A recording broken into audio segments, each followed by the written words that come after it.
Bonjour à toutes, bonjour à tous. Comme chaque soir, c'est pour moi un plaisir de vous retrouver pour un nouveau journal sur 8 Mont Blanc. Sans plus attendre, voici les titres qui font l'actualité de ce jeudi 5 octobre 2023. On débutera cette édition avec le projet de musée dévoilé ce jour à Annecy. Une structure qui prendra place au cœur du conservatoire d'art et d'histoire qui sera totalement rénovée pour l'occasion. Les explications à suivre. Et puis nous resterons dans le monde de la culture pour évoquer la saison de tous les records que connaît actuellement Bonlieu Scène Nationale. Géraldine Garin, sa directrice par intérim, sera avec nous sur le plateau dans quelques instants. On débute donc ce journal avec un projet de très grande envergure qui a été annoncé ce jeudi matin à Annecy. Le Conservatoire d'art et d'histoire, propriété du département de la Haute-Savoie depuis 1973, va faire l'objet d'une restauration totale. Les travaux doivent débuter dans environ 3 ans et d'ici à début 2028, le musée départemental de Haute-Savoie sortira de terre pour devenir le plus grand établissement de ce type de la région Auvergne-Rhône-Alpes. Il s'étendra sur une surface de 3400 m² et aura pour objectif prioritaire de valoriser les collections départementales actuellement en sommeil auprès du grand public. Au total, cela représente quelques 50 000 pièces. On écoute quelques réactions recueillies par Sébastien Germain lors de cette présentation officielle. On veut en faire un lieu d'exposition à la fois permanente, mais aussi faire tourner les œuvres, parce qu'on en a tellement qu'il faut quand même qu'il y ait une rotation, et puis aussi accueillir des expositions nationales, internationales, et puis aussi des lieux de médiation. Ce qu'on souhaite avec l'ensemble des collègues du département, c'est pouvoir accueillir tous les publics, c'est-à-dire les tout-petits, les collégiens, les adolescents, les personnes qui sont en retraite ou en activité, voilà, accueillir l'ensemble de la population et s'adapter aussi à leurs envies et leur apprendre des nouvelles choses sur l'histoire de notre territoire. Donc c'est ça qui est important. C'est vrai que c'est un travail de conception, d'écriture, d'un récit qui soit lisible par tout le monde, en fait, hein, et intelligible. Donc évidemment, un choix, une sélection s'opère. En revanche, le but est d'en montrer le plus possible, hein, puisqu'en fait, le public a été privé de la visibilité de ces collections. Donc, nous avons à cœur de les montrer le plus largement possible. Donc, je ne peux pas vous dire les 55 000, mais en tout cas, on fera le maximum pour les montrer régulièrement pour que tout le monde puisse les voir. Je vous l'évoquais en titre, cette édition est véritablement placée sous le signe de la culture et après ce projet de musée, nous allons désormais aborder une autre vision de l'érudition, celle de la culture vivante et spectaculaire. Et ce, grâce à notre invité. J'ai l'honneur d'être accompagné ce soir par Géraldine Garin. Bonsoir. Bonsoir. Vous êtes Merci. la directrice par intérim de cette grande institution qu'est Bonlieu Scène Nationale. Vous avez pris vos fonctions il y a à peu près 6 mois suite au départ en retraite de Monsieur Salvador Garcia. Alors, on le sait maintenant, la saison est lancée. C'est une saison qui commence très très fort, autant en ce qui concerne les programmes et les spectacles qui sont déjà disponibles, mais aussi au niveau des chiffres et des abonnements qui ont commencé bon train. Absolument, on a ouvert la saison au début du mois de septembre et on a déjà atteint quasiment les chiffres de nombre d'abonnés par rapport à la fin de saison dernière. Donc c'est assez impressionnant, ça a été une sorte de raz-de-marée, énormément de demandes, d'enthousiasme. On a vendu quasiment 80 000 places déjà.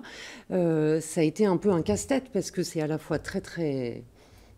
C'est super, cet engouement, mais on ne veut pas non plus être dans une frustration du public qui, dès les premiers jours, avec tous les spectacles complets, donc on a essayé de travailler avec les artistes et avec les plannings pour rajouter des représentations, et on a rajouté déjà 15 représentations pour pouvoir accueillir le plus grand nombre de spectateurs. 15 nouvelles représentations, ce qui représente à peu près 6300 places de plus sur une saison. Alors pour l'équipe organisation, c'est plutôt une bonne nouvelle ou c'est un challenge de plus à gérer Globalement, c'est une très bonne nouvelle parce qu'on retrouve, on fait table rase de la période Covid et on retrouve vraiment cette envie et on voit aussi qu'il y a de nouveaux abonnés, de nouvelles personnes qui s'intéressent, qui sont curieux. Peut-être aussi une programmation qui est très éclectique, encore plus que d'habitude et donc c'est super, mais effectivement, c'est un casse-tête pour rajouter des représentations parce que le planning est très contraint et les artistes sont très pris. Mais c'est toujours agréable, 3 jours après l'ouverture des abonnements, d'appeler une compagnie pour leur dire que leur spectacle est complet et qu'on veut rajouter une représentation. On le sait, il y a des très grands noms qui vont faire leur apparition cet hiver sur les planches annéciennes. Il y a des grands noms qui attirent à eux seuls forcément les foules, mais il y a d'autres créations pour lesquelles il est encore possible de réserver des places, même pour ce mois d'octobre, avec notamment des belles réalisations et notamment des réalisations annéciennes avec au hasard celle de Joanne Humblet. Absolument, Joanne Humblet qui crée un spectacle qui s'appelle Révolte la semaine prochaine, du 11 au 14, qui sera présenté dans la grande salle de Bonlieu. Donc Joanne Humblet, c'est une circassienne, elle est funambule, elle est spécialiste de la grande hauteur et on l'a déjà accueillie plusieurs fois puisqu'elle est artiste associée à Bonlieu. Elle a entre autres fait la traversée de la mairie d'Annecy jusqu'à l'église en face en 2018. C'était pour Annecy Paysage. Pour Annecy Paysage, absolument. Et là, elle fait un projet pour la grande salle. Elles sont 5 au plateau, 3 circassiennes et 2 musiciennes. Et le spectacle s'appelle Révolte et c'est vraiment l'esprit de révolte, mais l'esprit comment on fait pour aller de l'avant, comment on fait pour se mettre en danger, comment on fait pour être ensemble et oser. Et donc, pour ça, elles ont créé des agrès spécifiques qui sont un peu hors normes. Il y a un fil, évidemment, mais un fil qui est instable et donc qui crée pour le public un effet d'optique. Il y a une roue giratoire qui est une roue qui tourne à 360 degrés et à 3 niveaux différents et qui est un peu une roue de hamster, en fait. Et puis, il y a un travail de projection, il y a des combats, un peu comme dans Dragon Ball. Il y a de l'eau, il y a du vent, donc c'est tous ces éléments-là, elles se mettent en danger en permanence, ou en tout cas elles montrent la mise en danger. Et c'est un spectacle hyper joyeux, accessible à tous et qu'on attend vraiment avec impatience. Et petite cerise sur le gâteau, le dernier soir, le samedi soir, à l'issue de la représentation, on fait dans le bar de Bonlieu un DJ set avec une des musiciennes qui a composé la musique et qui est sur le plateau. Et donc on propose au public de poursuivre la soirée. Alors, ce n'est pas la seule artiste engagée, d'ailleurs, c'est un peu la ligne rouge, si vous pouvez me permettre l'expression, de cette année, avec beaucoup de créations qui se veulent vraiment engagées, et notamment sur des thèmes d'actualité, à l'image du harcèlement en milieu scolaire. Alors ça, c'est un spectacle qu'on accueille aussi la semaine prochaine. Ça s'appelle Le Chat. C'est un spectacle de Yann Lheureux qui a monté ce texte avec des élèves de collège, pas ici, mais plutôt en banlieue lyonnaise.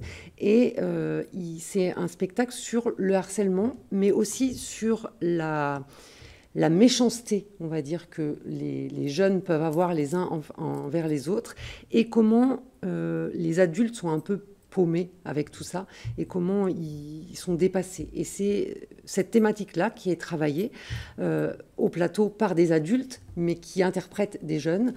Et c'est d'une puissance assez folle, ça touche tout le monde. Et en fait, ce spectacle, on va le jouer à la fois dans une salle à Bonlieu, mais aussi au Mikado, à la MJC Centre Social du Mikado, parce que c'est un partenaire très important pour nous. Et sur cette thématique-là, ils étaient aussi partenaires de ce travail autour de cette sensibilisation-là des jeunes.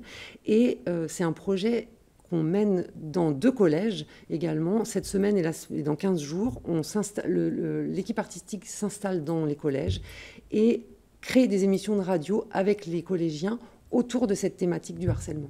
Justement, j'imagine que c'est un ancrage local avec les acteurs locaux, mais également les jeunes habitants du territoire, qui est important pour vous, scène nationale, que de sortir un petit peu de ces murs et de faire finalement cœur avec les habitants. C'est ça, et puis aussi d'avoir des spectacles en diffusion, mais tout ce qui peut se passer autour de la médiation, qui est important, surtout sur le public jeune et adolescent.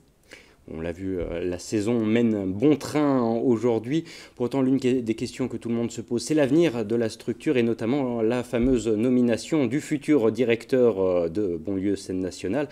Alors, on le sait, c'est une nomination qui se fait en haut lieu au ministère de la Culture. Est-ce qu'on en sait un peu plus aujourd'hui par rapport au calendrier ? On connaît le calendrier, on ne connaît pas encore la personne qui va être choisie.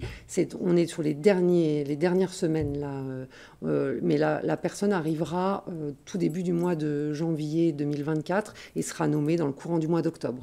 Donc on est vraiment en passe d'avoir une nouvelle direction à Bonlieu. Et on a hâte de suivre ça. Merci beaucoup Géraldine Garin de vous être prêtée au jeu de l'interview et d'avoir répondu à toutes mes questions. Eh bien, merci à vous. C'était un plaisir. Bientôt. On vous souhaite une belle saison. Au revoir. Dans le reste de l'actualité, 4805 mètres et 59 centimètres. C'est la nouvelle altitude du toit de l'Europe. Mesurée tous les 2 ans depuis 2001, le Mont Blanc poursuit donc sa légère baisse d'altitude entamée en 2007. Une tendance confirmée cette année avec une baisse de 2,2 mètres enregistrée au cours de ces 2 dernières années.